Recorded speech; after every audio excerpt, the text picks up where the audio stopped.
online on Zoom with webinar ID 894-8156-7866, or by telephone at 646-558-8656. So the first item on our agenda after call to order is public comment. No hands raised. No hands, thank you. So we'll now go around and do updates on all of the various projects, starting with Penrose, and I see Rio is online.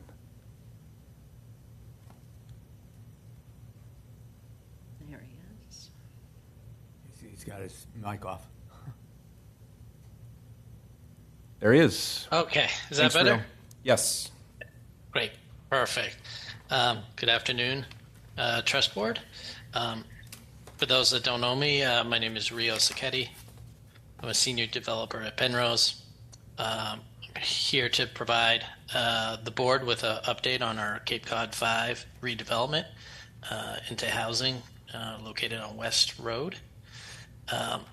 So we've been under construction since the new year. I think we started construction the first week of January, and there's really 3 ongoing sort of phases on the development. There's the existing building, which is being renovated. So in the existing building, the renovation's been ongoing. Over the next few weeks, we will have completed the exterior, which is the siding and roofing. Right now, we're currently rebuilding some areas that we discovered under demolition that were rotted out. The windows are scheduled to come in the last week of July, so we'll begin installing the windows in July. Inside the building, we're continuing with the metal framing and the MEP and fire protection roughs. We expect to be done with all the roughs, and we have had on schedule for inspections at the end of August. And once those inspections are passed, we're going to begin with the insulation and the drywall within the building. And then with the new addition, the roofing on that just started. So we're behind the existing building when it comes to the roofing and siding, but we'll be ahead of the existing building when it comes to windows. The windows for that have been delivered, and the installation is actually going to start tomorrow. And then similar to the existing building, we're doing the interior metal framing and the MEP roughs. So the existing building in this addition are further along than the new construction townhomes, and that's per the project schedule. The townhomes, the roof trusses were delivered earlier this month, and they're being installed, and that will probably be finished being installed by the end of the month. After that, then we're going to begin the exterior sheathing, the roof and side sheathing, the air and vapor barriers, and then the windows. The MEP and fire protection roughs just started on the townhomes. And then I guess for the rest of the site, the big thing we've been working on there is connection to the utilities. So it's Eversource, and they've scheduled a mobilization 2 weeks from now, and so that'll be the transformer pad placement and prep work for their equipment has just started. And then I think in the next 2 weeks we're going to start with the sewer connection, and that's sort of it currently for the site work. So I guess in conclusion, we're still on target with our original schedule and projected timelines. So as always, thank you to the board for your attention on the project and your support. And I'm happy to answer any questions or provide some additional details if needed. That's helpful, thank you. Could you remind us your target for occupancy? So the target for occupancy, there's 2 different targets. I think there's the existing building and new addition, and then townhomes. The existing building and new addition was a 15-month schedule. So I believe that was in April 2025, so April next year, and then 16 months for the townhomes. So that would be May next year. Are you going to reschedule your grand ribbon cutting ceremony or whatever?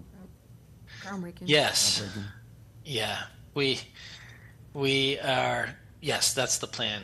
Unfortunately, I don't have too many details on that. I think we're still trying to coordinate with some of the state supporters on their schedules, and then usually we hear back from the governor's office and the secretary's office, and then from there, then we work on some dates that work for them to move forward. I think what we've been talking about internally is try to get something at the end of September, early October, although that's preliminary. We would like to do it before the weather gets too cold, colder. Other questions? Great. Thank you for the update. Great to see the progress. Thank you very much. Next up is Hack 107 Main. David? Okay, good evening. I think I know everyone there, but for the record, David Quinn with Housing Assistance Corporation. And I'm very happy today to have some good news to report and some progress. As I think you all know, because you were there last week, the trust and the select board voted to sign the deed on the property as we're getting very close to the financial closing on this project.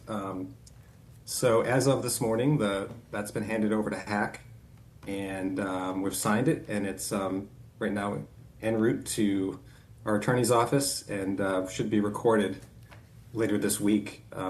So that's really a huge milestone for us because it allows us to get started on some of the early prep work on the site in anticipation and getting ahead of the modular boxes when they arrive later this year. So we have a few administrative things we need to get in place before we record, but again, should be later this week. And then we'll be issuing a notice to proceed to our general contractor, Cape Associates, to proceed with construction mobilization. So that would be things like getting construction fencing up, tree protection, starting hazardous materials abatement. There is asbestos and lead in the building, so we need to take care of that before we can do any demo of the site, and then ultimately demolition of the site.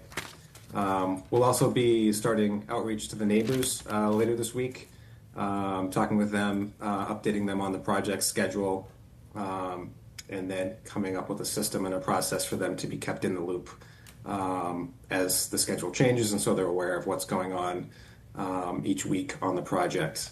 We'll probably be scheduling a groundbreaking sometime soon on the site as well. I don't have any details on that yet, but that'll be happening as well. And so this really allows us, again, like I said, to get ahead of the planned modular box delivery. So we're still finalizing some of the modular details, specifically the building permits with the state. It's taken a little bit longer than we expected, unfortunately. But we should be closing on all of the final financing when those building permits come in a few weeks. At which point we'll put down our deposits for the modular boxes. Last week I know Town Council mentioned that in terms of the drawing down of town funds, that our plan was to draw down town funds earlier in the project than we had originally anticipated. And that is because with the way modular payment works is that you have to pay a significant portion of the payment up front. So we put in the request to draw down funds from a number of sources, but including the Affordable Housing Trust funds fairly early in the project, either at the financial closing or in one of the early requisitions on the project. And what that would do is it would pay for the materials deposit, which is needed to basically trigger the modular factory to start work, ordering all the materials and getting a space in the assembly line scheduled for the modular units. And then additional funds also get placed in an escrow account that sits there, and the modular factory only gets paid once the boxes are delivered and assembled on site, which would happen a couple months after we give them the go ahead. So we're looking at the delivery of the modular boxes actually sometime probably later in the fall. And then in parallel with that, all the site work will be taking place. So really the goal here is to try to get the timing as perfect as we can, where we have the foundations and everything ready on the site ahead of the modular boxes being delivered to Orleans, so that it's a seamless process where the boxes arrive, the site's ready to go, and they get assembled on the site. So again, we're really excited to finally get moving forward on this. I know it's been a little bit of a slower process than we would have liked, and I'm sure you would have liked, but we're getting really close. And one of the things that you'll see with modular construction is that once it gets started, it goes up quick. So when those boxes arrive, you'll see the site transform really quickly, and that'll be fun for the town to see, I'm sure. I think that's it for now, but I'm happy to take any questions you might have. Thank you. Questions? I'm not sure if you mentioned, Mr. Chair, we voted last week to move those funds up, so we approved that. You know that, David, right? Yes. Okay, I saw good, that. good. Yeah. I just wanted to thank make you. sure. Yeah. And did I miss, when do you plan to do the demolition? I don't know. I think that's probably still a couple weeks out at least, because we have to do the hazardous material abatement of the property first, and that'll take a few weeks on its own. So I would say probably a month from now or so. But we're sort of fine tuning the exact schedule with the general contractor, and so the building might still be up for a couple more weeks, but you'll definitely see activity on the site, and some work being done. I'm just wondering with August, will it impede any traffic or not? And I'm sure that's all been thought through on Main Street. And yeah, the demolition should not impede traffic, I wouldn't think. Although, of course, that's definitely part of the construction plan that we work through with the contractor. I think the timing of the modular boxes happening in the off season actually is a benefit to the project. yes, Because those in terms of traffic, I mean in the neighborhood, because when those come in, they will have to be a police escort, and it takes a little bit for them to get backed into the site. So that is helpful actually that's not happening midsummer. we want to make sure people can get to the beach. Yeah. And actually, one thing I meant to mention in my update that I didn't mention is that I think there's been some changes to the some of the amenities. We actually added a couple of things in. Part of this was due to building code changes, but I think it actually works out great for the site. Is that we have a number of parking spots that are EV ready, so running the conduit in preparation of installing future electric vehicle charging stations, and we've also we're currently exploring incentives and grants to potentially actually add those chargers in, and looking at solar on the building as well. Those aren't things that we have included in our base scope of the project, but now that we're getting really close to starting construction, we can kind of back into what it would take to get some of those additional things in the project, especially if as we get going we see that there's some savings or contingency funds available that we could use towards those kind of additional features. I know that was something that in the past this board and other boards were really excited about, trying to find a way to get into the project. So I just wanted to bring that up, that we haven't forgotten about it. The initial budget didn't really allow for it, but we're trying to see if we can, I don't want to promise it, but we're trying to see if we can find a way to identify other funding sources as construction gets going, so those could be added shortly after. Thank you. Yep. Great, thank you, David. The next property is 6676 Route 6A, which, as I understand it, is going through negotiation on the land disposition agreement. Did we have any other memos on progress on that?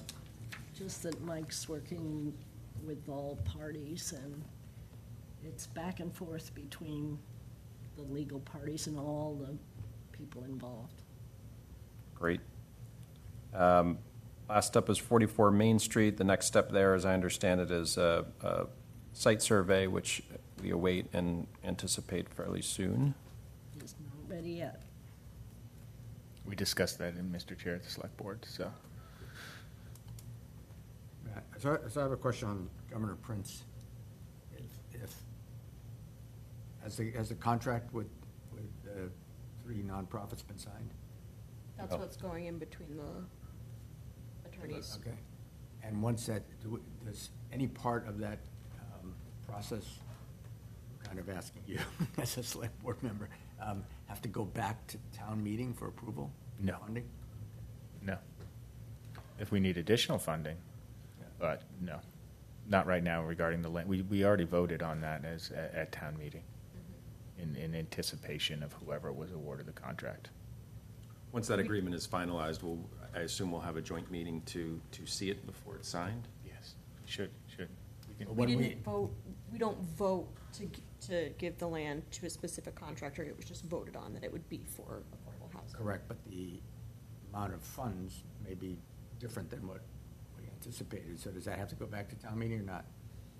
If we need more funds. It depends what source of funds. What funds did If we there ask? are additional that we can't cover in, say, Affordable Housing Trust, we wouldn't need to go back if we were going to use the money from here, from the trust. That would be our decision. Or if we had the money, if we needed additional. Oh, okay. So But we can double maybe check. I'm not asking the question right. In the hack proposal, Uh-huh. they were asking for 1.5 million, I think? I don't, the exact amount, I'm not I don't think at time of No. LDA, though, Excuse me? Not now. not this early. The LDA is the land disposition agreement. Lays out the terms for Okay. moving ahead. Oh, Am I right, okay. David?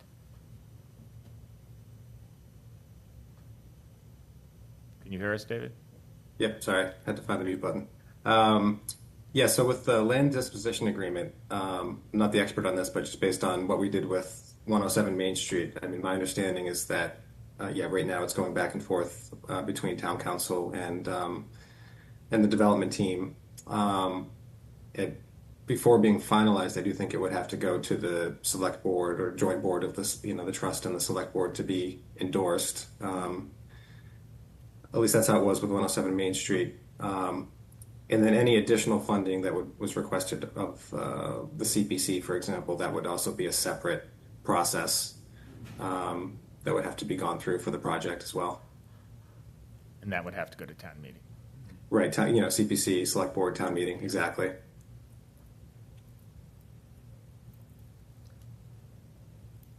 Anything else property related? Good, thank you, David. Move on to item 4, annual condo fees for 24 Old Colony Way. There was a small increase, and I believe that has been, that was in your packet that was distributed, information on that, so I'll look for a motion on that. I will make a motion to approve current and future payments of the condo fee for our unit is 24 Old Colony Way, Unit 15, as assessed by the Old Colony Village Board of Trustees. Any significant changes or new assessments beyond annual escalation of fees should be brought back to the Affordable Housing Trust Fund Board for review. Second. Any discussion? No, if we can we'll just be updated when they're paid, right? Okay. Yep, so anytime it's updated, it'll be part of the agenda. We just We won't don't have to vote or go individually through. vote for smaller That's great. amounts of money. So we're all in the room, so we can vote without polling, correct? So Correct. all in favor, say aye. Aye. Any opposed or abstentions? It's unanimous.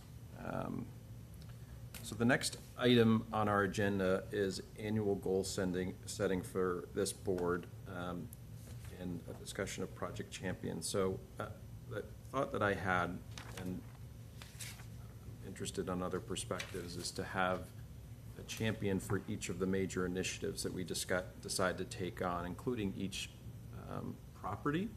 So have each one of us sort of raise our hand and say, yep, I want to be the champion for the Penrose project, or I want to be the champion for rental assistance, and so that we each have sort of a responsibility to shepherd some of this forward. And there's been ideas in the past that have been brought forward but then not moved forward because there wasn't a champion behind it pushing it forward. So just want to put that concept on the table and then bring, have a discussion on ideas of other ways that that we should explore over the next year to support affordable housing in Orleans. I think it's a good idea. It would all have my support as the administrator, so, you don't have to do everything on your own. If you need help finding a person in charge of something, I can help with that. Appreciate it. But the whole team would be involved still. It's just someone's to champion, basically. Absolutely, and so something as simple as the updates that we got today didn't come up without some effort, and Jennifer does a great job doing that, but I think, if somebody periodically walked the site with somebody from Penrose or just had a little bit of that next level of information and familiarity with the project to go to on our side, some of these sums of money that we're putting out are substantial, just be helpful to have sort of that next layer of knowledge. And Yeah, I think it's a great idea. I mean, if I may, Mr. Chair, I think, A, B, and C are kind of moving through the process, and we have a lot of town staff, and that will continue, but I do think it's a great idea to have somebody. D is at a starting, and I'm pushing from the select board on item D. But, so I don't know if I should also be doing it from here, or we should have somebody else do it from this side, so I would leave that to your thoughts. Personally, I don't see the need for redundancy. If you're familiar with that property and interested, I think that's exactly what we're looking for. That's one of our select board goals I've put down. We haven't necessarily finalized our goals, but it's to move that project forward. So we need to discuss other projects? What do you mean? Well, we have 1, 2, 3, 4, 5 potential champions, so what are the projects we're gonna champion? Well, we need the other properties, and then again, this rental assistance that we're out with an RFQ, right? RFQ for. Yeah, Do- that's gonna come back. Yeah. And then I also think we might, I know the HEC grants come in through George, but we might have a champion who looks at, that might be part of rental assistance or assistance to homeowners who are cost burdened. Someone might have, because that's one of the goals on the strategy looking forward. So that might be something someone takes on as a challenge and says, I'm gonna keep my eye open for programs or ideas or that help cost burden homeowners and renters. It's right now, you wanna go first? Right now, we have no other properties on the horizon. No, Other we're than investigating. 44 Main. Yeah. And, Which would be second And one floor other. apartments. and one other, Which one? the one that the business person referred to us with 2 commercial down and 2 apartments up. We need an engineering. Oh, the old Tote Road? Oh, yeah, right. Yeah, I wasn't sure we've been public. I think on the name. Yeah, I think we have it on the road. Street. Yep. Okay, So. yes, a we're while- still investigating that. So a while back, George brought some data to one of our meetings regarding the number of homes that were hanging out, that were either unoccupied, not used, deteriorating, maybe stuck in probate, who knows? And I don't believe that, it was a larger number than I anticipated, Yeah. that anything's been done and how we approach that. Because it's possible we may find a donor in there, a donor of property, I think that, Mr. Chair, I think that's a good point, and for a future agenda item, I wanted to make sure we addressed the thoughts of when properties become available, that we can have kind of a process to act on them.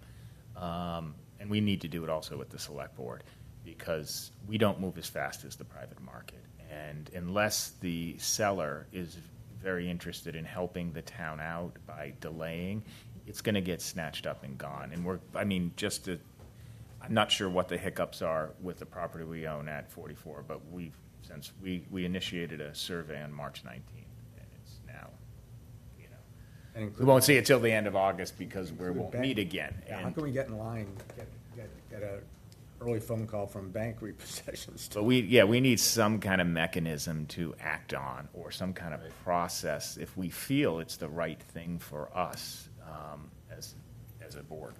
So a couple things on that. So George was disappointed he couldn't be here today. We have a new staff member starting soon. They will be here next meeting. We'll get an introduction there. I think we're going to have a ton more horsepower going forward to do things like the searching and filtering that you're describing, because I think we should chase that out, and we should send letters out, and we should be identified as somebody to come to for that disposition. And then in terms of process, as I understand it, it comes to either us as a board or through George's office, and then either take it up at our next meeting or schedule a special meeting for it. But your point is spot on. We've got to make sure that we move quickly. We've been blessed with some very patient sellers that we've dealt with so far, and they're not all going to be that way. So let's make sure we get that item on the agenda for next meeting to talk with George. Part of what's on the goals is to develop a sort of roundtable or connections outreach in the community that might include real estate people who know when possible opportunities are happening. I'm not sure that's something the trust wants to do, but the committee might do that, and we might want to, yes. So, yeah, that's two main points here. I think that having Elizabeth Jenkins starting, I believe she starts tomorrow, a lot of what we're talking about in terms of outreach, I think is going to be spearheaded by her office, which is a huge amount of help for us. But I also think, as of right now, we still do have the Affordable Housing Committee and the Affordable Housing Trust. And the way that this was set up when we decided to form the trust was the committee would be the champion of finding projects and hearing about, homes that would potentially be available, and then coming up to us when some of the work was already done, and then, yes, this is a financially feasible thing for the trust to do, here you go. I know there's talk right now about potentially combining the Affordable Housing Committee and the Affordable Housing Trust, because it hasn't really operated that way. I think in our past, a lot of projects were communicated directly with the chair, and he disseminated the information out. So I just want to make sure that we're cognizant that we're not taking the goal away from the Affordable Housing Committee, who was really responsible for that. So I have a plan to meet with their chair, and we'll come up with a way that we continue to work together as we have in the past. And again, it's as long as we're all flexible and nimble and can add in an extra meeting when we need to, when opportunities come up, we'll continue to pursue those properties.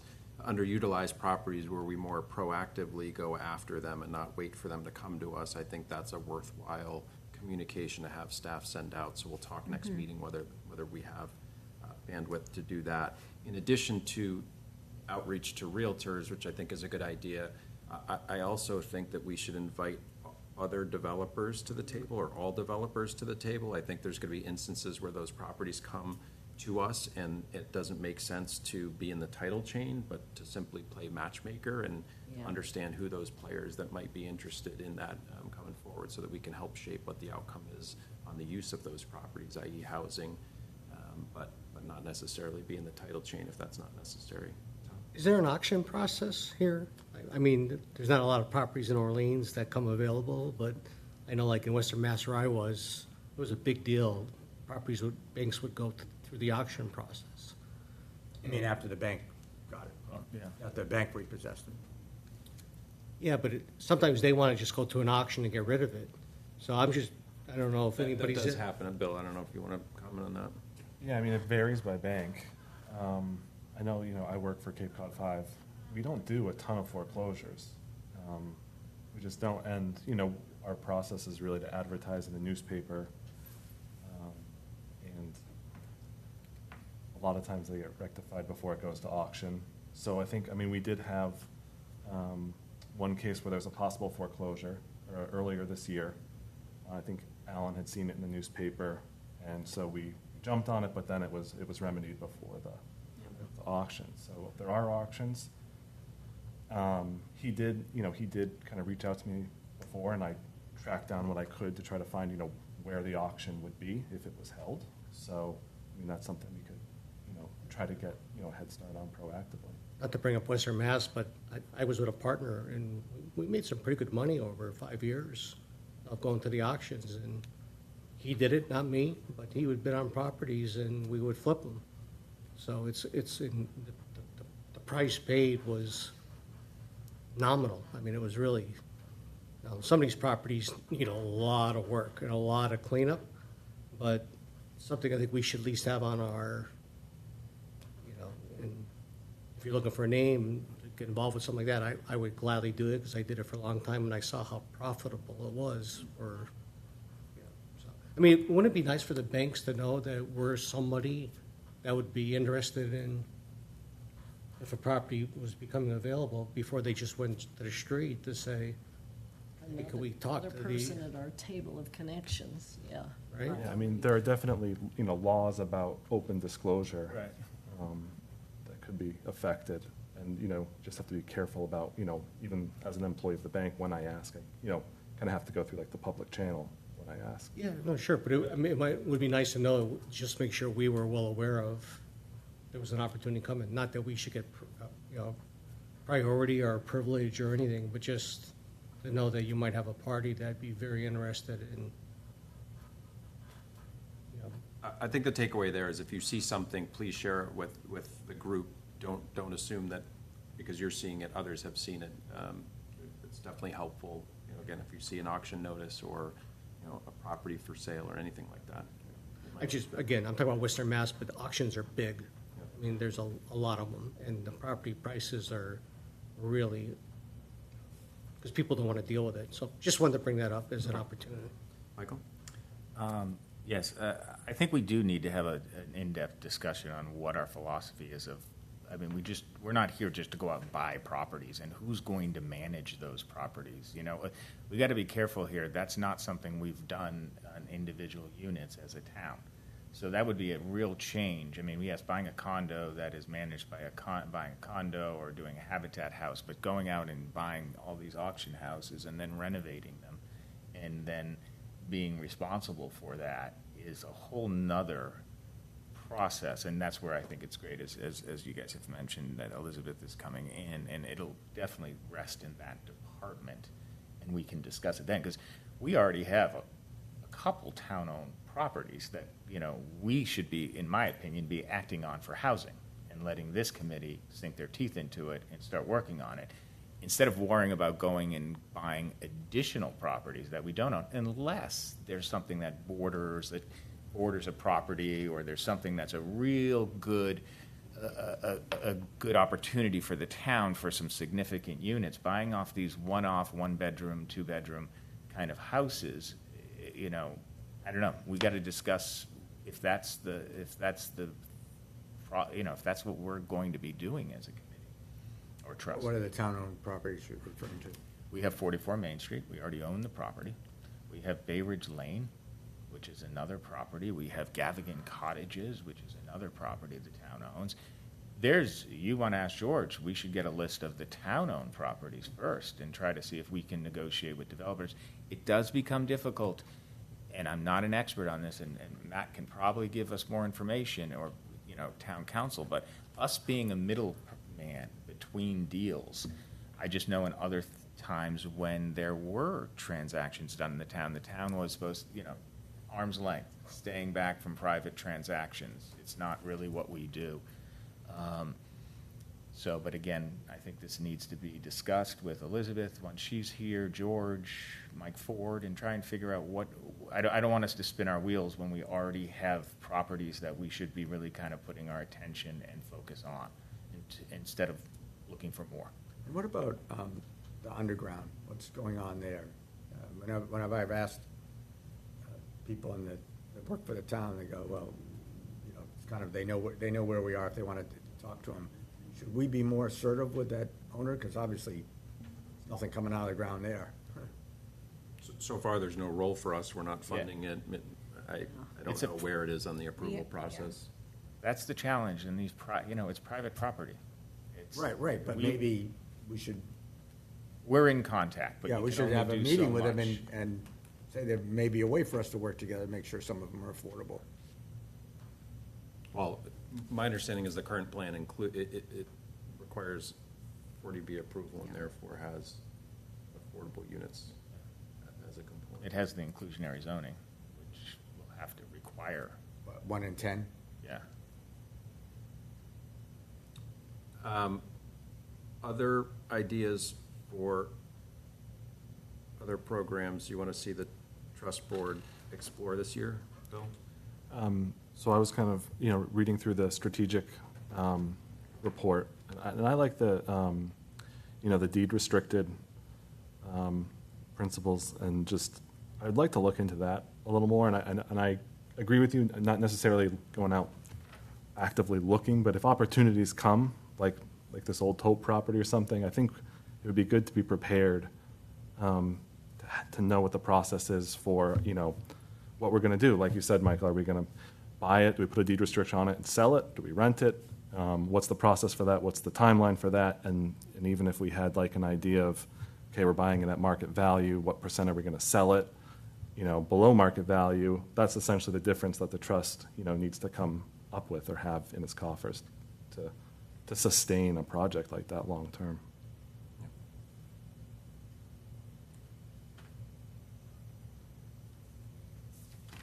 Great. So, a couple ideas that have come up here before, but we haven't really, I don't think, chased them out fully, are the idea of down payment assistance. Oftentimes, that's in the context of first-time home buyers. Interest rate buy-down, certainly in the current market environment, interest rates and the cost of a mortgage could be a hindrance to buying in this market. And then lastly, potentially going out to the market, whether it's through a bond vehicle or some other, to create a fund, like a revolving loan fund where we offer loans at preferential rates. Again, we as a town can borrow at lower rates than a citizen can go in and get at a mortgage. So do you then turn the funds around at that rate, or do you subsidize and offer it at lower rates? So all a bit more complex than what I can articulate clearly, and something that if we're interested, I would suggest we get somebody that's an expert in that field to come and counsel us on those ideas. But those were a couple on my list. I really like the, oh, sorry. No, go ahead. That thinking of, it's come back up over the years of, there are other ways that we can help with home affordability aside from building affordable homes, and something like rental assistance we've talked about a lot, but down payment assistance for first-time home buyers, having conversations with someone like the CDP who does a first-time home buyer program, I think would be something really beneficial. So if that needs a champion, I would love to do that. You want to chase that out? Sure. First-time home buyer? Yeah. And I think, Elizabeth's going to definitely come up with some ideas and bring to us a lot of ideas in our next meeting. Should we, I'm sorry, are we done? Yeah, sure. Again, something that George reported, the number of people that can't afford to stay in their home, to live in their home, that have homes. Should we be addressing that? It was What? unbelievably high percentage. So in a sense, the rental assistance program will do that, right? Okay. So offering up to $350 a month assistance for up to 3 years is, I think, the concept that we have on there. Whether they own it or rent, whether they. So that's the point that I'm making. If that's for rental assistance, if they're renting. It's not mortgage assistance. Right. But these aren't necessarily mortgage houses, but we need George, but it was like 25 or 26%. It's a high percentage of homeowner. But it's They may not have a mortgage, just because the tax have gone up, It's based Eversource on, bill has gone their up. income has gone down. Or they have no income, right? Yeah, they're paying off savings. So costs a that's lot where more for the new roof they need or whatever. Cost. Yeah. and that's why we have the HEC kind of things, the assistance. And But again, I think that's a great conversation, and Elizabeth should be. I mean, she's going to be focusing on all things housing, and she comes with a deep experience. So I think that all of these things are great questions that we're going to be able to investigate with someone else in the room sitting with us, discussing it, and probably give us much better answers than I could. So let's bring those ideas forward to the next meeting when they're both with us. Back to the properties, so we have Michael assigned to 44 Main. Can we get 3 more volunteers for the other properties? I'll volunteer for 107 Main, because I started with that, with Ward. Perfect, thank you. So Penrose and Governor Prince, I'll take one of them. preference? All right, Penrose? Sure. I can do Governor Prince if you want. Great. Can All I- right. Can I just ask real quick, why 24 Colony Way is always a separate item? I'm not sure even why it's with the board here. That's just lack of understanding on my part, So because the town owns other properties, right? We own the condo, though, right? we, the trust, own the So condo. why? Because we bought it with the trust When fund. it became available years ago. It's one single property, right? One family is in it. Correct. Is that a good use of our funds? Yes, I think that's a valid question and something that we want to look at. And when we have a clearer picture on finances, I think you'll see that the property is cash flow positive. It is one of our least expensive units of housing. When you look at the cost of per unit. We put a lot of money into it up Properties. front, though, didn't we? Not the- Not a ton, I mean, if I may. Please, go ahead. So it was kind of, I don't want to use the word contentious, but it was a conversation when this first came up in 2019, 2018, 2019, late 2019, I believe. And it was a conversation about how much are we serving with just one unit for one family? But we've been able to maintain it. We did put a little bit, I think it was 235, and we put in under $50,000. And as Matt said, it has been cash flow positive. We haven't had too many issues with it. I think we replaced the air conditioning, carpet, and then there was one other maybe electrical or plumbing thing that we did. So for us, it's just, in my personal opinion, it's a positive asset. Is it serving a great percentage of those in need? No, but it is one positive thing that isn't encumbering us. I'm not trying to be wise when I bring that up. I just look at some of these properties that are going to affect a lot of potential folks for this town. Are we better off taking the capital out of that and sinking it into another building where there might be, Main Street, 4 or 5 people renting or potential? That's all where I'm coming with that. It is I thi- deed restricted now. I think it's a great point and something we want to continue to revisit. And again, when you look at these large-scale developments, they take so long. Here was an opportunity to put a single unit into use right away. So there were different forces, but that doesn't mean that we need to hold it forever. I'd like to help hundreds, so make sure, I'm not, there's a need for so much more housing. I'm all for it. I'm just questioning where is the best place to put our very limited resources, that's all. Yeah. That, even though it's a condo, the deed is affordable forever, right? Yeah, in perpetuity. Perpetuity. I don't believe that unit has a deed restriction on it Can't. because the No, it association turns doesn't out. allow it. So right now, we I thought hold we it, had- we have the deed, and we set the rent amount, which again, has been, what we have charged so far is, below the 80%. However, if we AMI had a bigger threshold. project where we need the money, we could flip the condo Correct. and sell it for market rate. Yes. Correct, and Protect again, it. because we don't have that What kind restriction of on look there. is that? He's raising his butt hand. Well, we got to be careful. We can't just sell. This is why, should we be in the real estate business? Yeah. I mean, this is where it gets tricky. We're going to sell the condo and kick the person out? Well, that's why I asked you that. I don't think that's kind of what the Affordable Housing Trust wants to do. That's Probably what, couldn't sell it for market rate. Yeah, so I think we got to understand if we're going to be managing projects, and I we all want to play developer, but and purchase things, Oh, we bought it for market rate.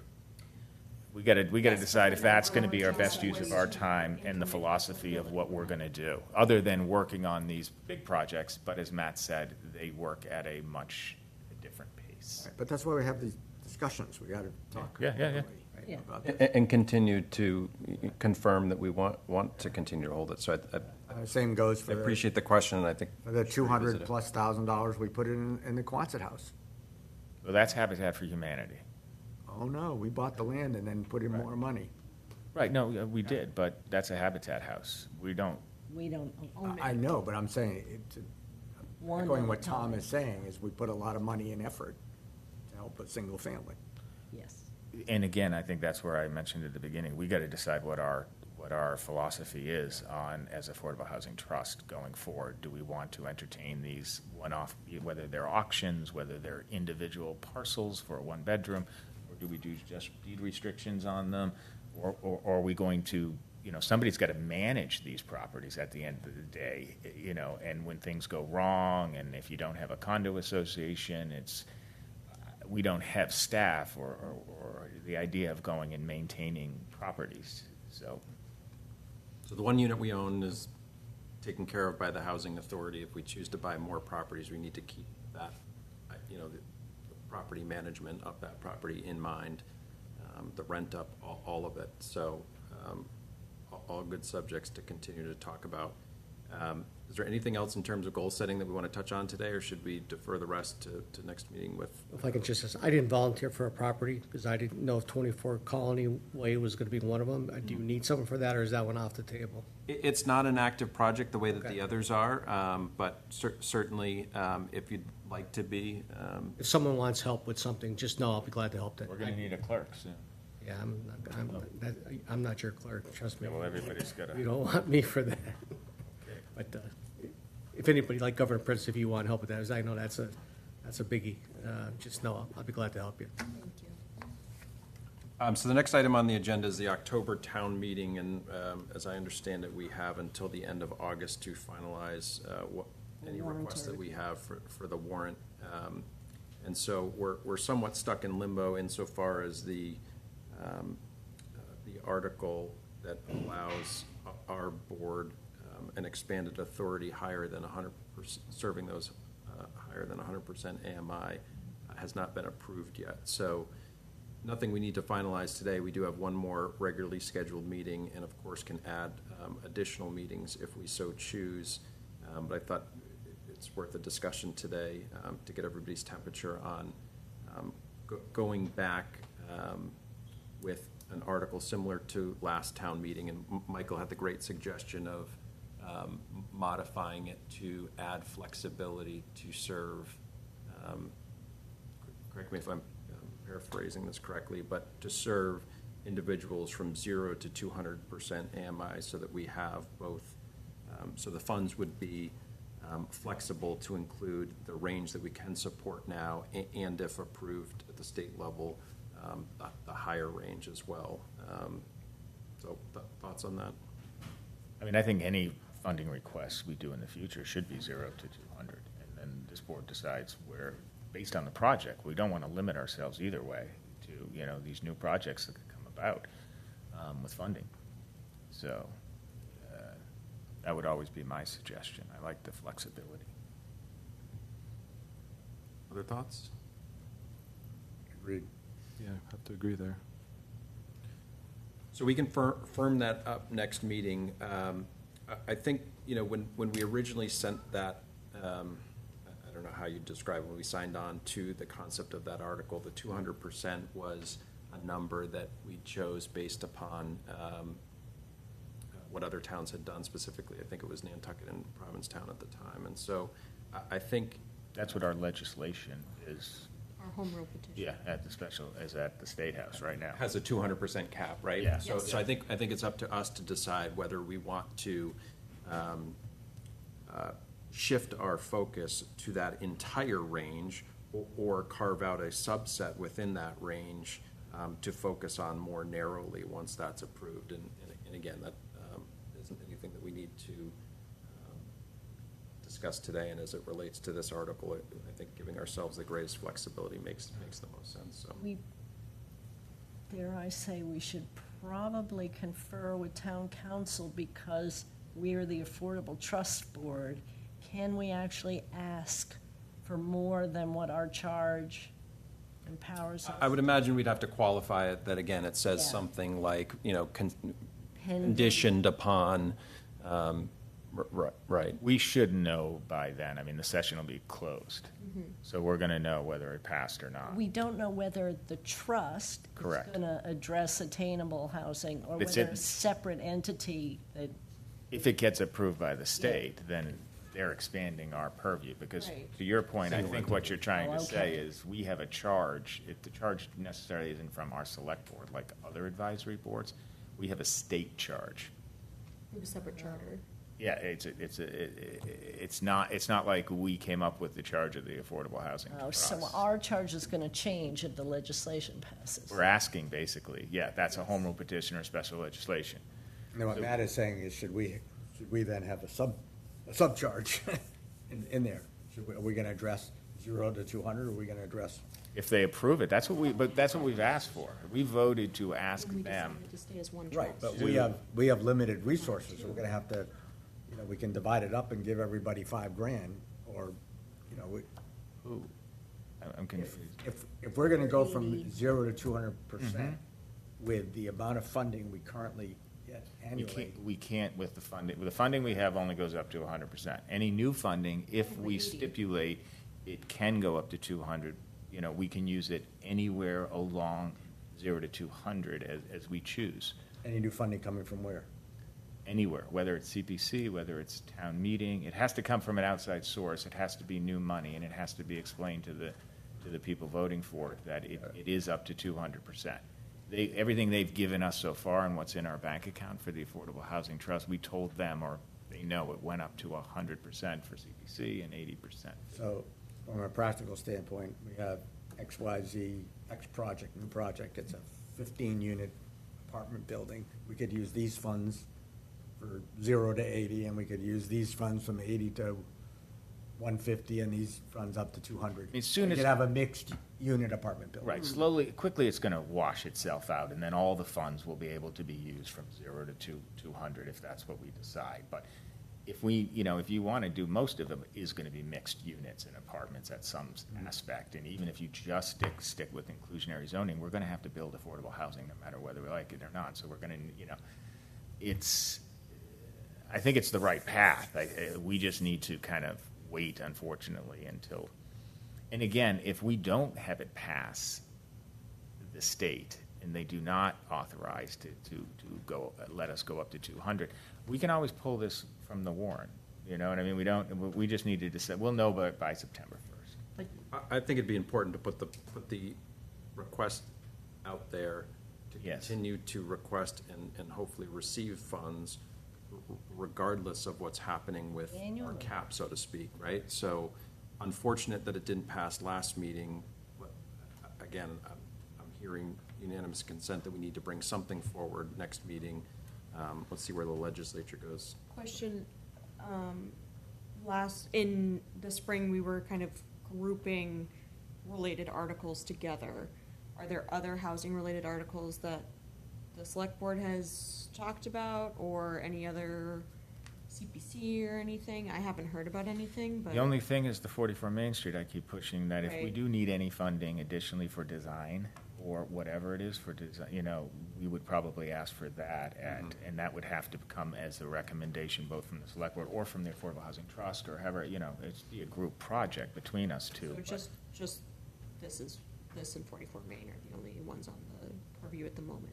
I don't know if the Affordable Housing Committee has anything, but I think that's all there is at the moment, right now. We normally just usually have the I haven't funding. heard anything from planning about We just passed a lot of planning. lot, yeah, I don't think there's And we had 7 anything or 8 else. articles. Yeah, 7 articles, and that helped, specifically 6 of them focused on housing, or being able to expand housing, residential in our downtown area. I'm just, it's not my place, sorry. So I'm going to use that as a segue to our next topic, which is a finance update. So Jennifer and I met with Lynn Bruno and Jen Mintz, Mintz. and yes, and we will keep this as an agenda item for all meetings, and we asked Jen to attend future meetings.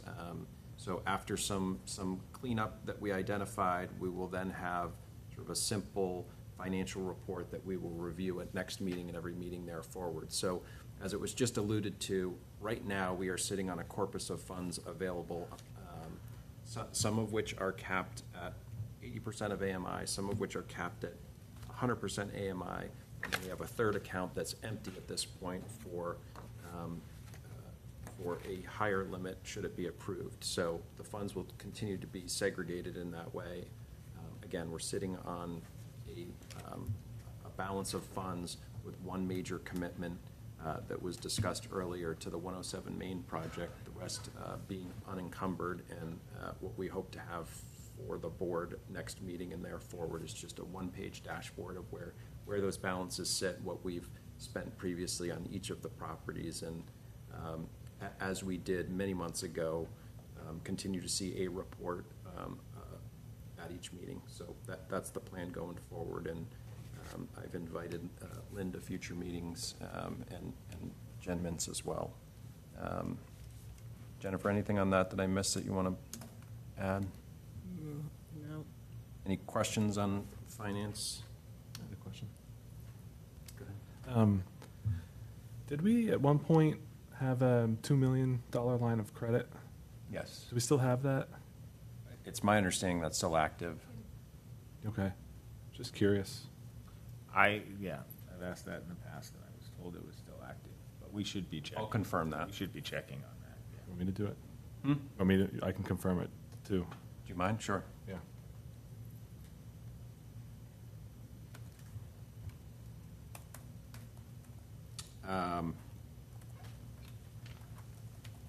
So anything else under finance that we want to take up? Can I You wanna- clarify that we are no longer getting even 275,000 from the town at the start of the financial year?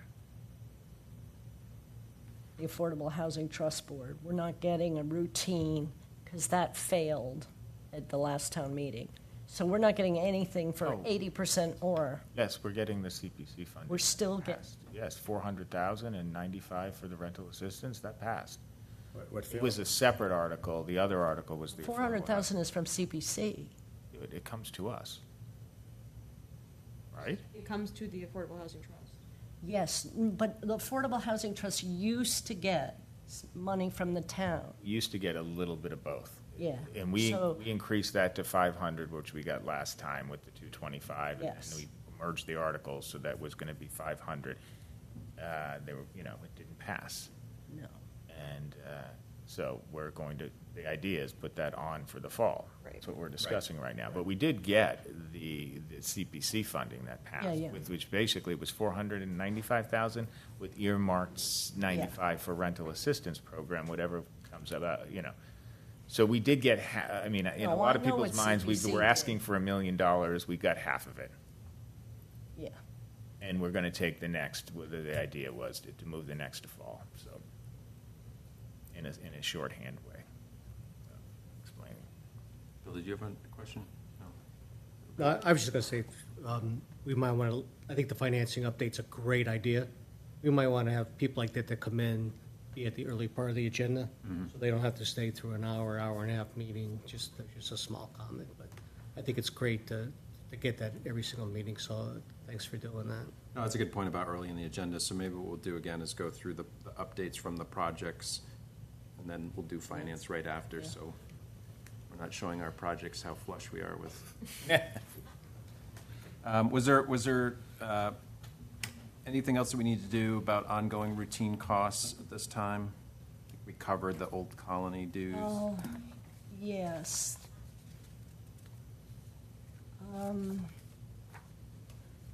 We covered Old Colony. There are some small routine costs that come up, like while 24 is vacant, there's the electricity, or when we're holding land, there's insurance,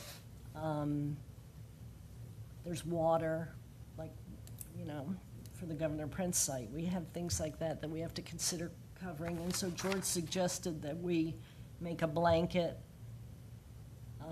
motion to cover routine expenses and be notified if it's something exceptional.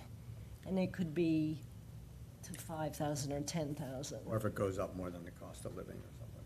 Yeah, I thought we had done this previously, and it's in the minutes, but to save us a research mission to pin that down, let's do it again. I think the idea is we need to operate like a business or like a household here with the properties that we own and the expenses that we have, and that for these small dollar items, that staff would simply report on them, and that major items would come to us for vote before payment, right? So that's the concept here. So does somebody want to make a motion on that effect? Would just add to that, like, what's minor cost? You know, do we want to cap this? Yes. Yeah, the idea We should cap it, but also routine costs like insurance each year on the We property. still haven't even seen what insurance is. I mean, this is where these are routine things, but we've owned the property for a long, long time, and it's never really brought before us. We don't know what these numbers are. And I just want to have a, We have voted the annual insurance payments. They're usually, either way, in the finance update, that's what should come. Yeah. It's a listing of all these costs. They're not complicated. Yeah, so I'm fine with voting, but I get nervous when it says minor But costs. are you, No, I think we should have a specific amount set, you know, a per expense limit that again gets where we're just simply getting a report of what was spent, and then for larger items, they come to us for vote prior. And I think that's been consistent with how we've operated. You know, the lights haven't gotten shut off, we pay our electric bill, but if we want to hire an architect or buy a property, right, it comes before the board. Henry? yeah, I was just gonna clarify what Michael said, but you covered it.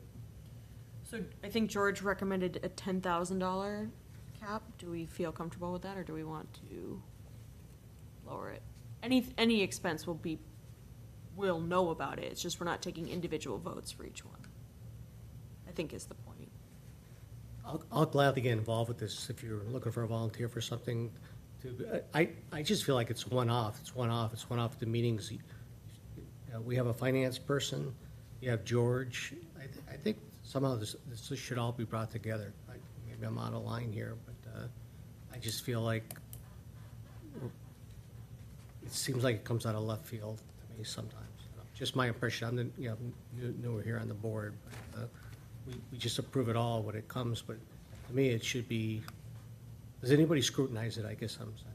Yeah, so every bill gets approved by staff, submitted to accounting for approval. So there are layers there at the town's, at the town staff level. Who's the staff? So at this point, everything, as I understand it, has gone through George, and he's approved it and either, again, reported to us, brought it to us for approval, or again, passed it along to accounting. The idea here, and part of the reason why, back at item 4, the property that we own, we're a bit more broad with that approval, is every time they raise it, $30, $50, $100, we don't want to exercise our agenda with another item. We're going to pay our condo dues, we're obligated to. So how do we strike a healthy balance between, not having 15 agenda items, approving That's where I was a going with my invoice, comment. but Should not, one of us- but keeping transparency for the larger expenses. I'll make a motion that we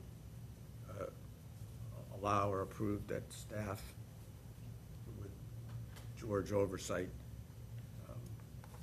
approve, Allow the- maintain, and pay, or approve maintenance bills for our current properties, to include utilities, insurance, et cetera. If any one maintenance cost or improvement cost exceeds $5,000, they should have to come to the board. Is there a second? Second. Any discussion? George does. And that any payments we'll see at the next board meeting. Right, with Yeah. that finance report, that's Yeah. right. So we have a motion and a second. Any other discussion? I wasn't clear. I think George does a great job, so I want to make sure I put that out there. And if it's gone through him first, I feel a lot better than I did before I made my comment, so I'll Yeah, it's just make that comment. Yeah, I think George is terrific, and if it's all going through him, I feel much more yeah, comfortable. I think we should go with the not the name, though, the planning Right. department or the director of. Yeah, it's not Director George. or assistant director of planning and development. Town staff. Town staff. Is everybody comfortable with the town staff edit? Okay. So, all in favor, say aye. Aye. Aye. Any opposed or abstentions? Great, it's a vote.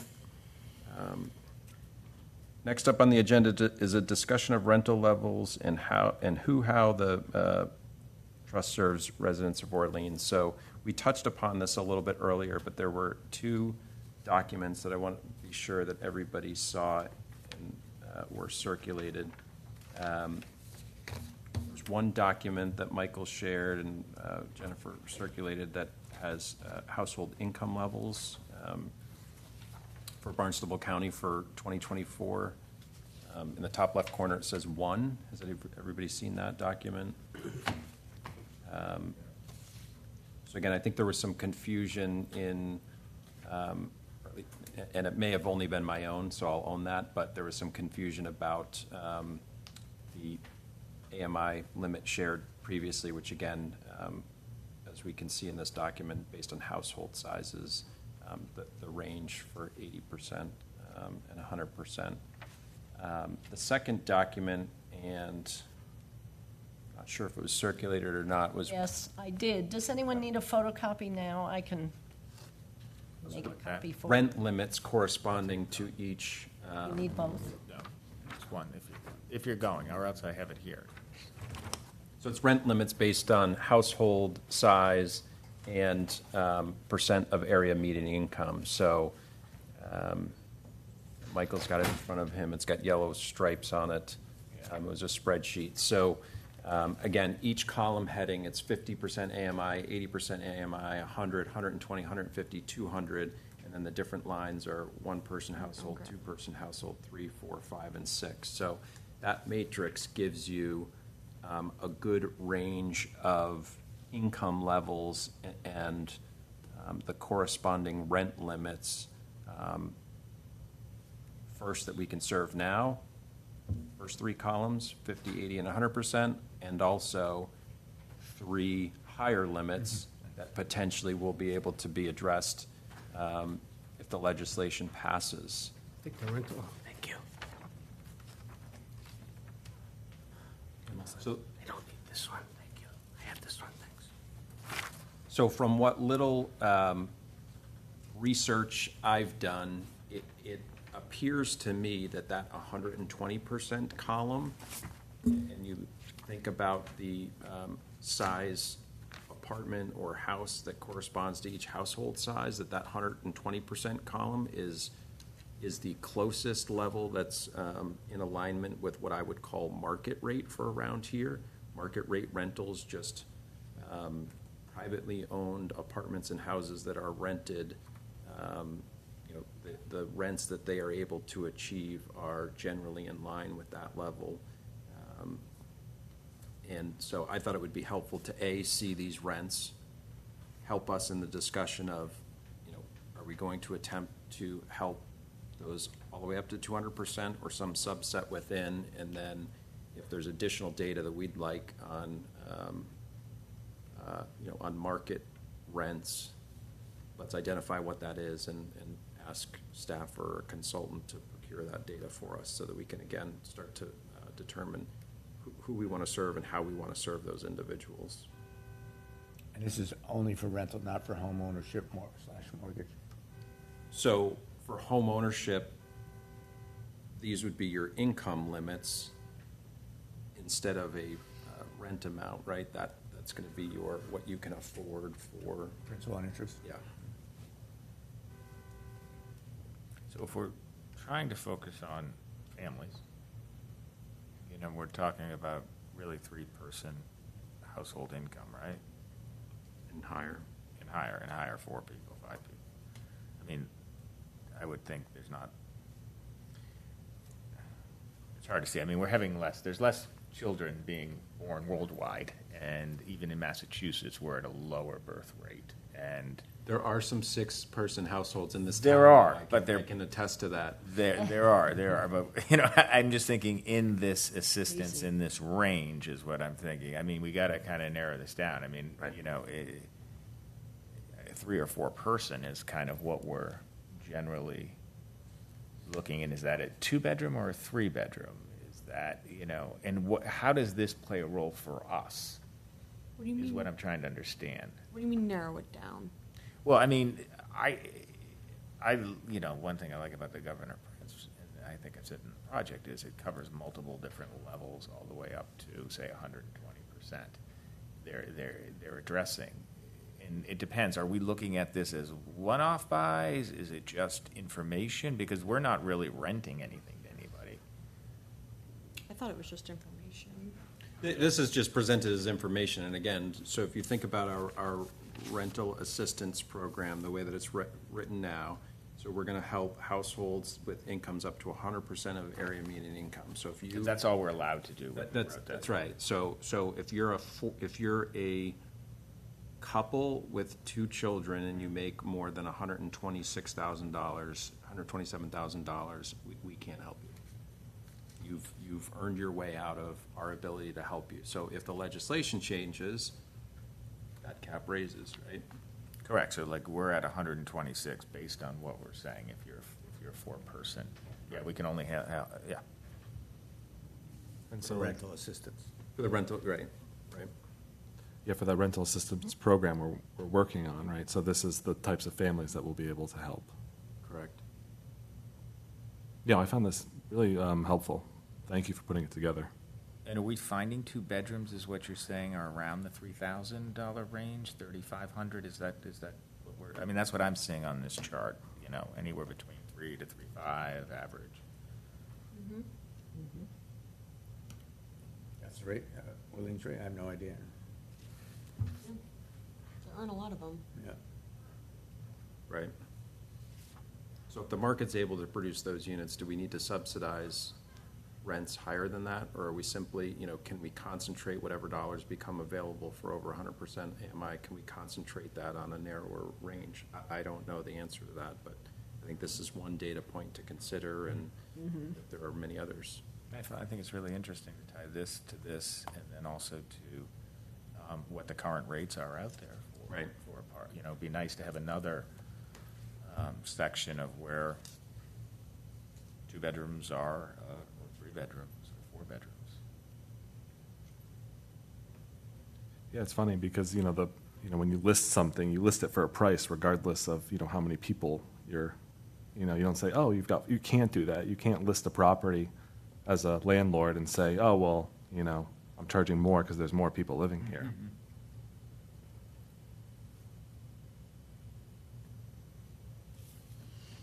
Oh, thanks for doing this. This is interesting. And this is in our packet online? Mm-hmm. Good. Yes. Your Rent at cost burden. info came through later than the packet. We should make sure this is on our homepage. website. Yeah, the old one is. It The old needs one to is, be this is updated, the new 2024, one. yeah. I mean, I love this sheet, and it gives us a good understanding, and it's a collection of all Barnstable County, of course, but.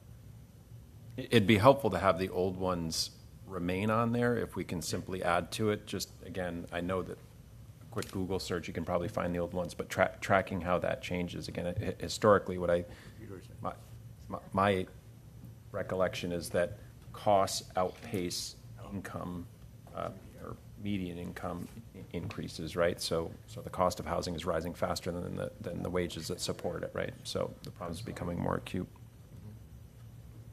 Do we have any concerns about the funding being available to help here? I mean, do we have enough funding? Do we think we're gonna be able to get sources of funding to, 'cause this could get big, right?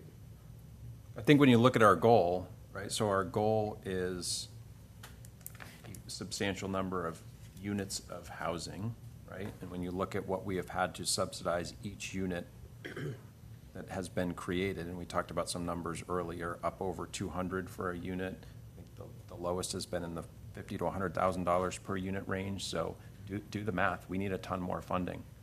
It is a problem. Yeah. I'm seeing numbers just spinning in front of me that are gonna be astronomical. I just have to bring that to everybody's attention. Right. There's a a lot of people in this town that I think are really living on the edge right now, like you were saying earlier, Henry. And I hate to put a false illusion out there that, you know, there is funding available, and to come to find out, we created a monster. I think it's important to note too, we're not gonna help everybody, no matter how good we are. We will not be able to help everybody. Right.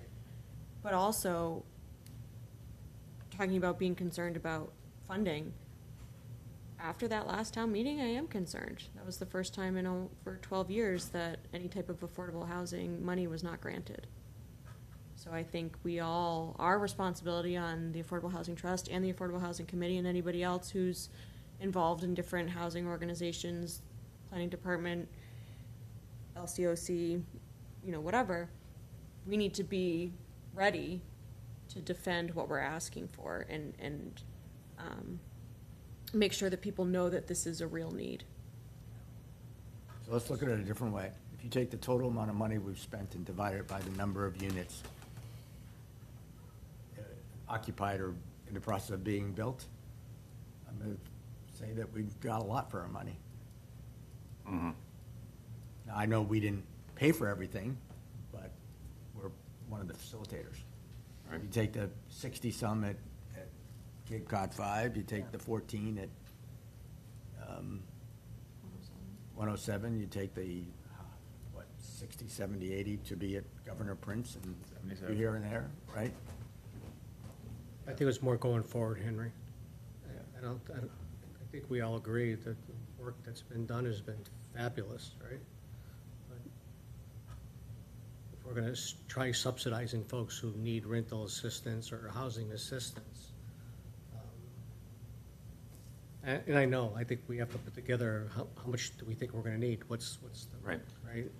Well, and I think every time we try something, that we get more data back and we understand better to you know, what to do next. So, in the grand scheme of our funding, $95,000 for rental assistance isn't a ton of capital, but we're going to get back a lot of good information. We're going to see, or our administrators going to see who the pool of applicants are there. How many can we not help with that pool of funds, and how much more do we need? So I think we want to make sure to be capturing the data as we go, so that we can extrapolate and forecast what that number, you know, could be for what we need.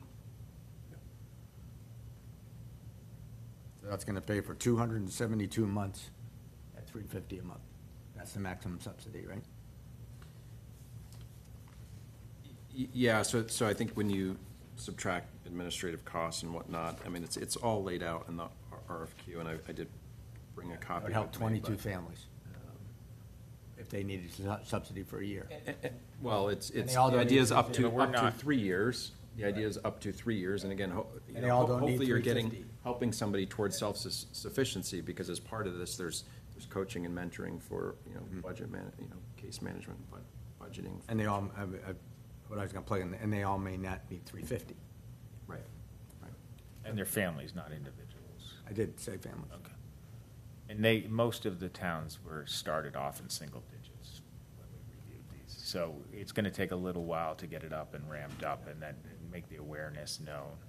And we're not the only But correct me if I'm organization. wrong, next meeting, we could choose to put another $100,000 from the funds that we're sitting on towards this, right? I don't think this is a bad number at all, to help 25, 50 families. Oh, no, Just wanna stay I, assistant, stay in touch no, with we us have, from yeah, the we town. have that ability, you're right. But I mean, we kind of, you know, when we did the research and I went with Ward to meet with a couple of the organizations, you know, the idea is we were gonna get our feet in the water, we were gonna start this, we were gonna, you know, get this data back to us and see where the demand, not even necessarily, the demand's the wrong word, it's how many applications we have. It's, you know, the demand of what we need for housing, to your, we need thousands of units. We need them now. You know, there's no other way to say this. Yeah. You know, we're not going to Alexis's point, be able to satisfy everybody in the time frame that everybody needs stuff, which is now.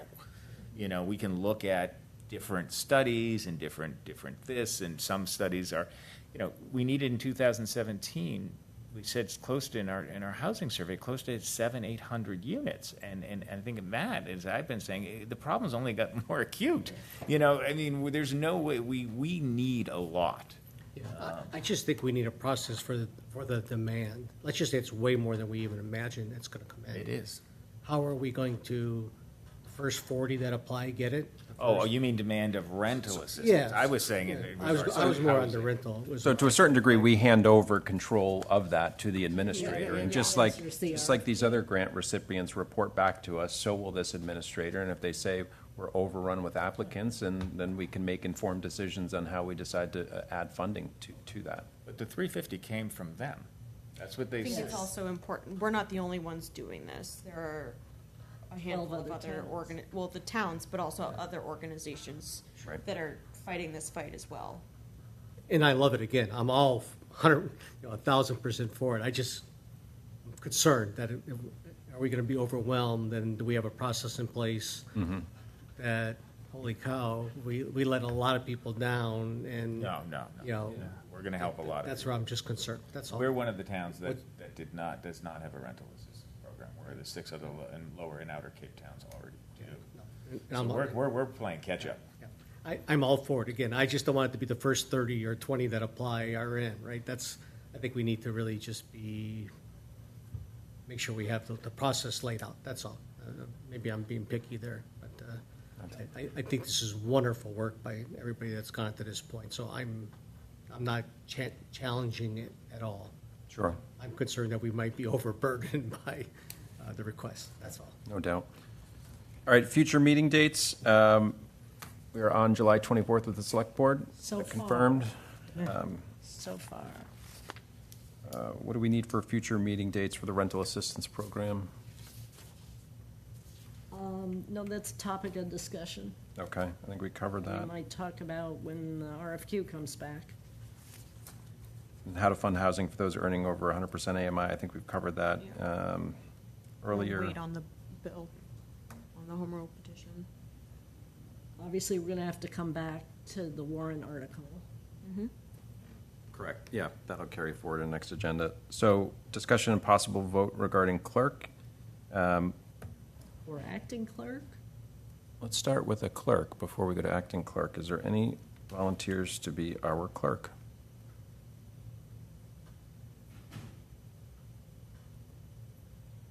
Is there any volunteers to be acting clerk? Henry? Somebody want to make a motion? I'll nominate Henry Brem to be acting clerk. Second. Any discussion? All those in favor, say aye. Aye. Any, That was a fast vote. Yeah, it was very fast. I'm a clerk too. Usually I'm. So we're I do volunteer to be the clerk, but I'm already the vice chair. any opposed or abstaining? We'll put Henry down as abstaining. Is there a job description? Yeah. Thanks, Henry. we should- you're lucky. You got Jennifer. I'm serious. It's a light lift with Jennifer compared to other committees. Video. So like the video of this recording. Oh. You got to write down watch every that word. And organize. It's very helpful. Next item, approve the minutes of June 18, 2024. So moved. Second, small clerical error. I was here, not my dad. Can we change from I Mr. can attest Mr. to that. Matheson to Miss Matheson? Yes. Thank you. Any other edits? All those in favor, say aye. Aye. Any opposed or abstentions? All right. I move that we adjourn. Second. Just a quick question on the July 24th meeting. Here, Yes. time? With Is it with the select board? I will or- send you the select board agenda. I No, believe we will be one of the first up again, So it'll be 5 o'clock here, 5 5 o'clock? o'clock. roughly. I mean, it's you'll. not a joint meeting, is it? No, it's watching, it may be Marcia who presents, or it may The be strategic George. goals. It's to support the presentation of the outcome of the study and ask for the select board to endorse the goal of how many affordable housing units we want to add in the next 10 years. Great. All in favor of adjourning, say aye. Aye.